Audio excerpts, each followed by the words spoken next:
Bonjour à tous, je m'appelle Quentin Adam, je dirige une boîte qui s'appelle Clever Cloud et j'ai envie de vous parler d'Internet. Aujourd'hui, le prix d'un serveur est en train de tomber. On connaît tous le nombre de fois où Amazon a coupé les prix, Azure également coupe les prix. Et de toute façon, Google vient d'annoncer un truc à Google I/O qui a été Race to Zero. C'est-à-dire que demain, le serveur sera gratuit. Et donc, félicitations à tous, vous avez un serveur. Bon, ça signifie qu'en fait, vous avez des ressources qui sont complètement fixes alors que vos consommations sont variables et qu'en fait, manager un serveur n'a aucune valeur sans tout ça, c'est-à-dire la gestion des backups, des updates, la certification, la sécurité, tagada de fin de soins. Ce qui signifie en clair un job 24/7, donc un job au quotidien qui est s'assurer que le truc fonctionne d'un point de vue software et hardware en permanence. Et nous, on a eu envie d'abstraire tout ça et c'est pour ça qu'on a créé Clever Cloud. Clever Cloud, c'est quelque chose qu'on appelle un platform as a service. Un platform as a service, le principe est de dire, on va mettre sous abstraction tout ce qui ne concerne pas le développeur.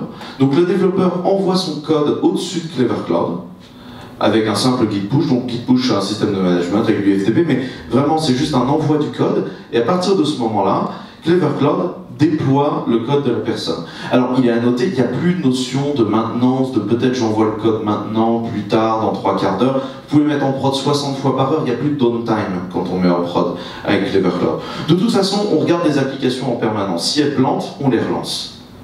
Et puis de toute façon, on va être capable de faire un autre truc super bien, c'est qu'on les regarde en permanence et qu'on leur donne les ressources dont elles ont besoin au moment où elles en ont besoin.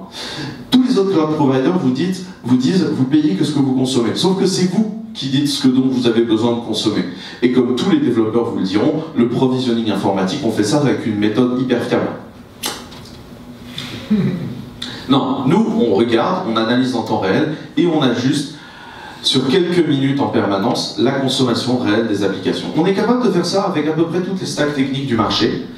On est en train de terminer le travail sur les notions de Microsoft.NET et derrière, nous, on gère tout, c'est-à-dire qu'on gère également les updates de sécurité. Vous vous souvenez de l'ensemble des catastrophes qui se sont produites l'an dernier en sécurité, Earthbleed, etc. Ça, c'est le moment où c'est les quelques heures qu'on a mis à patcher sur Clever Cloud. Ça, c'est les jours qu'il a pris à Amazon pour patcher sa propre plateforme. C'est-à-dire même pas votre problème à vous, en tant que client, mais sa propre plateforme. Pourquoi ça? Parce qu'aujourd'hui, en hébergement, les gens vous vendent des serveurs. Nous, on va vendre que votre application fonctionne. Ce qui n'est pas du tout la même salade. Nous, en fait, ce qu'on crée, c'est l'hébergement en tant que commodité. Et l'hébergement en tant que commodité, comme de l'électricité, vous n'avez pas d'electricity project, vous avez des projets d'hébergement, je ne vois pas le rapport. Et nous, on fournit ça avec tout un ensemble de services. Vous avez besoin d'une base de données, on vous fournit la base de données. C'est juste un clic, la base de données est en prod. Vous avez besoin d'une API payante, quelques centimes par jour, sans passer par la compta, c'est fourni en équipe là-dessus. C'est une super plateforme pour travailler en équipe et c'est lié à tous les outils intéressants du marché. Un autre truc qui est très intéressant à dire à propos de ça, c'est qu'aujourd'hui sur le marché du platform as a service, autant qu'on est rentré, on était les petits, autant aujourd'hui c'est nous qui drivons le marché. Heroku, ils nous copient à 6 ou 8 mois. Ils sont incapables d'inventer quelque chose de nouveau. Ils n'ont plus la vision de ce que c'est qu'un platform as a service. Je vous passe un petit peu le background de l'exec team. Ce qu'il faut savoir, c'est qu'on est des gens qui sommes extrêmement connus parmi les développeurs. On a des papiers qui sont faits à Strangeloops, Scaladace, Devox. Donc on passe notre temps en tant que développeur chez Clever à faire le tour des conférences de la planète. On a des commits dans le kernel Linux, dans systemd, dans KVM, dans PHP, dans à peu près toutes les stacks que vos développeurs utilisent aujourd'hui. Nous, on est un vrai cloud européen. Je ne suis pas en train de vous pitcher un truc qui est une espèce de bidouille montée au-dessus d'Amazon. Parce qu'en fait, on possède notre propre hardware. C'est-à-dire qu'aujourd'hui, l'État a claqué énormément d'argent à faire quelque chose qui servait à rien, qui était Cloud Watt Energy. Nous, on a fait le vrai cloud souverain en Europe. On a des utilisateurs dans 1019 villes. Là, par exemple, on a un mec, ils ne sont pas assez nombreux pour qu'il y ait un point sur la carte, mais il y a un mec qui est ici. Donc, dans un endroit que je ne savais pas qu'il y avait des gens en Russie et qui nous payent tous les mois. Je viens de me rendre compte qu'on avait une start-up qui était à Katmandou qui nous paye tous les mois. Donc il faut savoir qu'on a des utilisateurs dans plus de 60 pays et des infrastructures à Paris dans 2 data centers ainsi que dans la tour de la Bourse de Montréal. On se développe via un mécanisme qu'on appelle le Developer Evangelism. Ça, c'est Steve Ballmer le jour où il se rend compte que les développeurs n'aiment plus Microsoft. et qui se met à pleurer en essayant de les faire avancer. Parce qu'aujourd'hui, on sait une chose, les projets ils ne switchent pas. On doit être le premier choix des projets. C'est pour ça que notre principal travail, c'est la loyauté de nos consommateurs. On a un des meilleurs scores, on tacle tous nos concurrents, et si vous allez sur des plateformes comme Stackshare, vérifier qui on est, nous avons des consommateurs qui sont extrêmement heureux de Clever Cloud. Ça, c'est les revenus de Clever Cloud au fur et à mesure des dernières années. Donc chaque mois, on voit qu'on a une croissance qui est plutôt intéressante. Chaque mois, on fait nettement plus d'argent qu'avant. Et ce qui est très intéressant, c'est que chaque couleur représente l'ancienneté d'un client. Donc aujourd'hui, je suis incapable de vous donner une des grandes métriques qui est la Customer Lifetime Value, parce que tout simplement, on n'a jamais un consommateur qui a arrêté d'utiliser Clever Cloud. Donc on a ce qu'on appelle la Negative Attrition Rate. On a quelques clients dont vous reconnaîtrez les noms ici. Le nouveau Manitou.com est chez nous pour parler des régionaux. C'est nous qui faisons les résultats du BAC sur le monde.fr. Il y a un certain nombre d'histoires très croustillantes à propos de nos clients à savoir. Ce qu'il faut savoir, c'est que le Cloud Market, il est juste au beginning. Les gens qui pensent qu'Amazon a déjà pris le Cloud Market se fourrent le doigt dans l'œil jusqu'à l'omoplate. Ils font exactement le même revenu que Windows Azure, et les deux ne font jamais que 6 milliards, ce qui est relativement ridicule dans un marché aussi important. Nous, on pense que la guerre dans le Cloud Computing aura lieu au niveau du Platform as a Service, parce que c'est la vraie commoditisation. Nous, chez Clever Cloud, on délivre la vraie promesse du cloud computing, et je vais vous le démontrer avec une petite démo.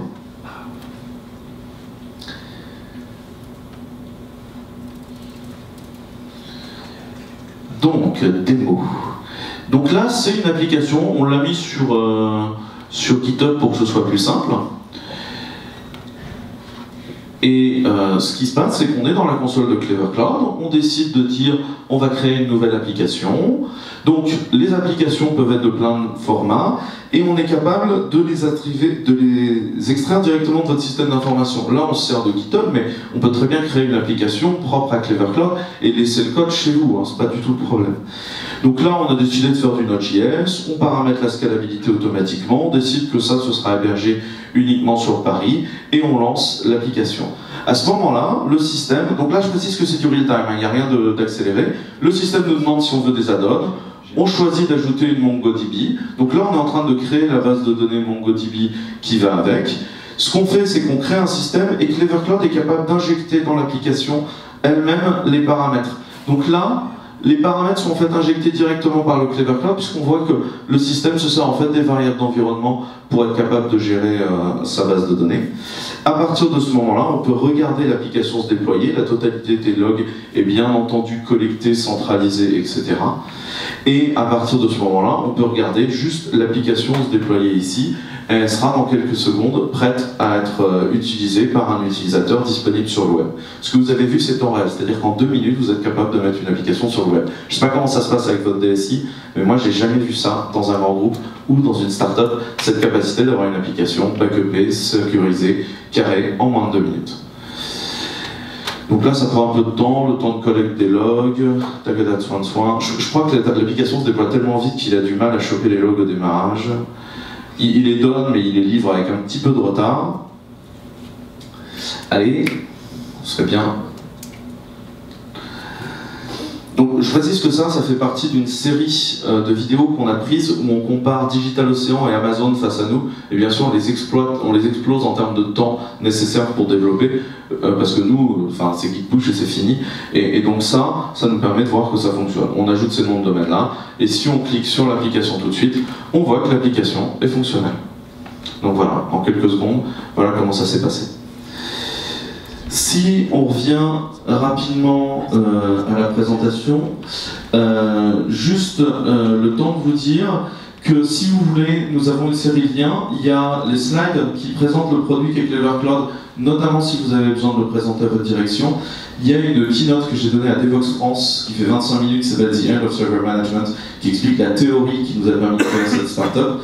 Il y a également un podcast d'1 heure qui a été fait par Nick Dev il y a 2 semaines, qui est extrêmement pertinent sur la notion de PS et dans lequel j'ai eu le plaisir d'être invité. Et si pour finir vous avez juste envie de défoncer la concurrence des infrastructures as a service contre nous, nous avons une page qui a été spécifiquement conçue pour ça. Chez Clever Cloud, on a besoin d'1 million d'euros à cramer sur la prochaine année, si on veut pouvoir se développer plus rapidement, et on a besoin de Customer Reference. Merci beaucoup de m'avoir écouté.